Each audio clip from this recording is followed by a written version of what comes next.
కోల్కతా అంటే చాలామందికి గుర్తొచ్చేదేంటి? అక్కడ తిరిగే యెల్లో ట్యాక్సీలు. మీలో చాలామందికి ఆ అంబాసిడర్లు తెలిసే ఉంటుంది. సో ఇప్పుడు ప్రజెంట్ అయితే అవి కనుమరుగైపోతున్నాయి. సో దానికి గల రీజన్స్ ఏంటి?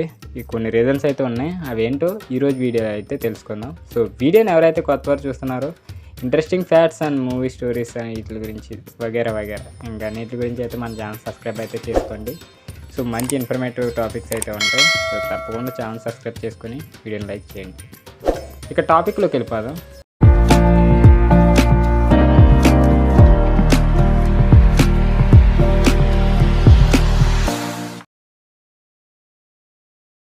సో కొన్ని మెయిన్ రీజన్స్ అయితే ఉన్నాయి.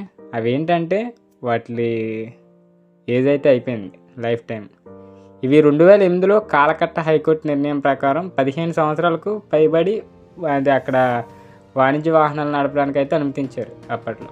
సో ఈ నియమం కారణంగా పాత ట్యాక్సీలు తమ అనుమతులు, ఫిట్నెస్ సర్టిఫికెట్లు ఉంటాయి కదా, వాటిని పునరుద్ధరించుకోలేవు, మళ్ళీ వీటిని బతికించుకోలేవు. అందువల్ల చాలామంది పసుపు ట్యాక్సీలు ఏవైతే ఉన్నాయో అవి రోడ్డు పై నుండి తొలగించబడుతున్నాయి. ఇప్పుడైతే తీసేస్తున్నారు. సో ఇక సెకండ్ వచ్చేసి అప్డేటెడ్ క్యాబ్ల పోటీ.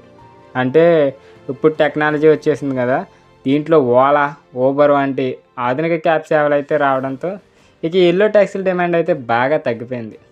ఎందుకంటే ఎక్కువ ఆన్లైన్ బుక్ చేసేసుకుంటున్నారు కదా చాలామంది, ఊబర్, ఓలా, ఇక ర్యాపిడో ఇటువంటివన్నీ.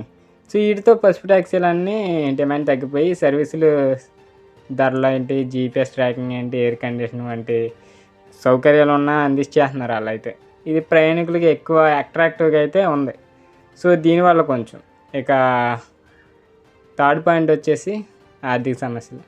BS6 ప్రమాణికులకి అయితే అనుగుణంగా కొత్త వాహనాలు కొనుగోలు చేయడంలో భారీ ఖర్చు, అంటే 8 లక్షల పైగా ఉంటుంది. దీంతోపాటు ట్యాక్స్ ఛార్జీలు స్థిరంగా ఉండటంతో వ్యాపారం చాలామందికి అసాధ్యంగా అయితే మారింది. ఇక కొంతమంది కొనుక్కోగలిసిన వాళ్ళు కొనుక్కుంటున్నారు, ఇక కొనుక్కోలేని వాళ్ళు అయితే ఇక అట్లా అయితే ఆపేస్తున్నారు. చూసుకోవచ్చు మరి, BS6 అంటే 8 లక్షల పైగా అంటే ఒక సామాన్యుడు ఎలా కొనగలడో అర్థం చేసుకోండి. ఇక ఫోర్త్ వన్ వచ్చేసి వెనకబడిన సేవలు. ఇక ఎక్కువ ప్యాసింజర్స్ యెల్లో ట్యాక్సీలు అయితే వాటిని వదిలేసి ఇప్పుడున్న టెక్నాలజీలోనే సంబంధించిన కార్స్, వెహికల్స్ ఏవైతే ఉన్నాయో వాటిని అయితే కోరుకుంటున్నారు.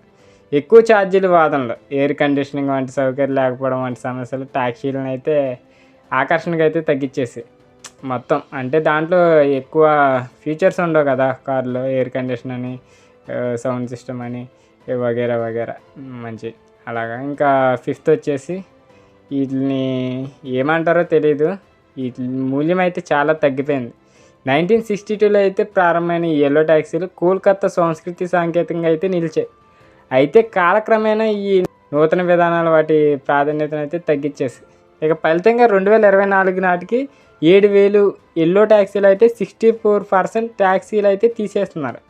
ఇక జరిగే కోల్కతాలో రవాణా రంగంలోనే ఇక పెద్ద మార్పు దారితీసిందనే చెప్పొచ్చు. ఎందుకంటే 7,000 ట్యాక్సీలు అంటే మాటలా, కోల్కతాలో ఉన్నవి అన్నీ అంట, ఇంకా మిగతావి కూడా చాలా ఉన్నాయి.